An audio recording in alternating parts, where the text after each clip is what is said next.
Assalamualaikum warahmatullahi wabarakatuh. Sahabat Usaika yang saya muliakan, saya doakan semoga Anda baik-baik saja, sehat walafiat, tiada kurang suatu apa, sukses dalam aktivitas, berkah dalam rezeki, dan memiliki keluarga yang sakinah, mawaddah warahmah, amin. Barangkali di antara sahabatku semuanya ada yang masih memilih-milih atau belum mengambil keputusan apa tema khutbah kita besok, untuk Anda yang bertugas tentunya, atau mau kultum apa di minggu ini untuk membina keluarga, untuk bapak-bapak khususnya, dan juga bisa untuk ibu-ibu yang bertugas di kultum maupun di kajian-kajian. Melihat terjadinya penurunan nilai dalam kehidupan manusia, kemudian merosotnya moral generasi muda, dan juga maraknya kemaksiatan dan hura-hura, maka barangkali ini mau sama dengan tema saya khutbah besok ini, yaitu mengambil tema istiqomah yang dijanjikan surga. Suatu hari sahabat Abu Amr atau Abu Amroh pernah bertanya kepada Rasulullah SAW karena dia khawatir gagal husnul khotimah dalam hidupnya. Maka dia bertanya, "Ya Rasulullah, qulli fil Islam," wahai utusan Allah, katakanlah sesuatu dalam Islam ini, la as'alu anhu ahadan ghairaka, yang saya tidak akan tanya lagi pada siapapun selain kepada Paduka. Maka Rasulullah SAW menjawab, qul, katakanlah, amantu billahi summastaqim, katakanlah aku beriman kepada Allah, kemudian istiqomahlah. Kalau kita buka syarah hadisnya, bahwa yang dimaksud dengan kata-kata amantu billah, saya beriman kepada Allah, adalah annahu, bahwa sesungguhnya Allah Rabbi wa ilahi al-haq, dia adalah Robku dan ilahku yang hak. Rob itu pencipta, pemelihara, pengatur, pemberi rezeki dan tempat kembali. Ilahi adalah penenang hatiku. Maka kalau disebutkan amantu billah, berarti dia telah mengakui Allah sebagai Rabb dan sebagai ilahnya. Nah, kemudian disebutkan kalimat summastaqim. Di situ dijelaskan yastaqimu fit tha'ah bi ada'il faraid wajtinabi ma haramallah. Yang dimaksud dengan istiqomah itu adalah dengan ketaatan, yaitu melaksanakan, menunaikan perintah-perintahnya, yang kemudian dilengkapi dengan menjauhi yang diharamkan oleh Allah. Hadis ini diperkuat oleh Al-Quran tentunya, surat Fussilat, surat Hamim As-Sajadah, ayatnya yang nomor 30. Sebelumnya buat contoh saya bacakan dulu bunyi ayatnya. A'udzubillahi minasyaitonirrajim. Bismillahirrahmanirrahim. Innal ladzina qalu rabbuna Allahu tsumma istaqamu tatanazzalu 'alaihimul malaikatu alla takhafu wa la tahzanu wa abshiru bil jannati allati kuntum tu'adun.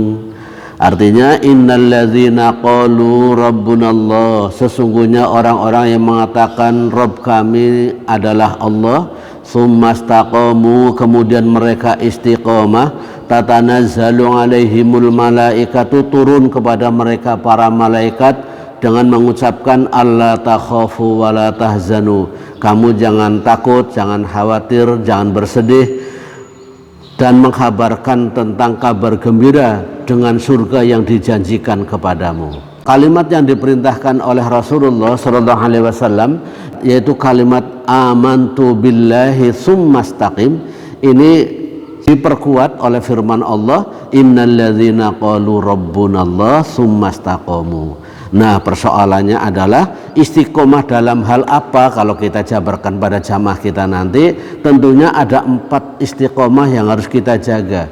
Yang pertama adalah al-istiqomah fil aqidah, fit tauhid, fil iman.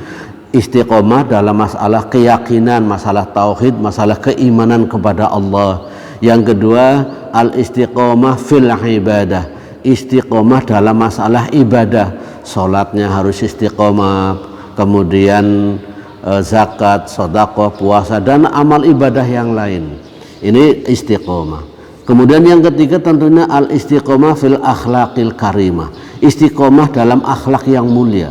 Karena orang biasanya kalau hartanya melimpah, kedudukannya jadi tinggi, tenar, pengaruhnya kuat, agak-agak somse, agak sombong sedikit. Makanya kemudian kita tanamkan meskipun jabatan sudah tinggi, harta melimpah, pengaruhnya kuat, popularitas yang luar biasa, tetap rendah hati, tetap tawadu. Karena memang diperintahkan agar tetap tawadu sampai akhir hayat kita. Kemudian yang berikutnya adalah al-istiqomah fil muhamalah, istiqomah dalam mencari nafkah, dalam seserawungan, tetap menjaga etika, tetap menjaga nilai-nilai norma, tetap menjaga etika, kehalalan, keadilan, dan kejujuran. Kalau bisa nih disarankan segera diagendakan berhenti berbisnis dengan cara riba, segera dihentikan curang dalam timbangan, segera dihentikan hurur, tipu daya, penipuan dalam bab usaha kita, cari nafkah kita. Kemudian kita juga harus benar-benar menghindari masalah kecurangan dalam timbangan, karena itu semua ada pasal-pasal yang mengancam bagaimana akibat riba, bagaimana akibat menipu, bagaimana akibat curang dalam timbangan, semuanya mencelakakan. Maka dan juga harus kita ingatkan, tidak benar kalau ada berpikirlah yang penting kan bayar zakat. Kalau kita mencari rizki yang haram kemudian kita zakati, zakatnya itu tidak tertutupi dengan haramnya mencari rizki. Misalkan mencuri, dari mencuri itu ada infak ke masjid, sedekah ke tetangga, bagi-bagi hasil curian, ini tidak benar. Dia tidak berhak mengeluarkan infak, zakat, sedekah itu, karena syarat sedekah itu adalah mustakhlafina fi, dia menguasai sepenuhnya dari hasil usaha yang halal. Nah, kemudian kalau mereka sudah kita fahamkan bahwa hidup harus istiqomah dalam 4 hal, fil aqidah, fil ibadah, fil akhlaqil karimah, fil muhamalah, maka kita sampaikan kabar indah di akhir hidupnya.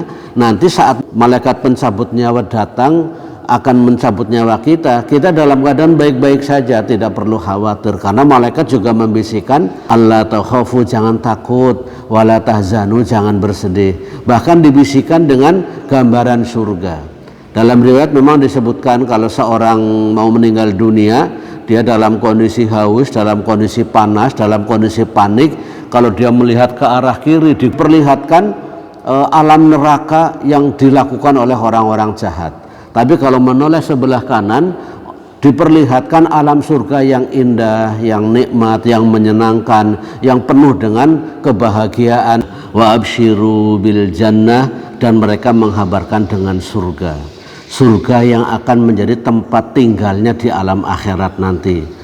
Baiklah saudaraku, itu gambaran tutorial bagaimana untuk persiapan khutbah hari Jumat besok. Ayat yang kita sampaikan surat Fussilat ayat 30, kemudian hadis Rasulullah SAW tadi yang kita bacakan. Selamat bertugas, semoga Anda dalam keadaan sehat, lancar, sukses, diberkahi oleh Allah, dan mudah-mudahan kajian kita bermanfaat bagi umat, sehingga saat kita meninggal dunia pun nanti, bila jamaah masih melakukan apa yang kita sampaikan, akan menjadi amal jariah kita, yaitu ilmu yang bermanfaat.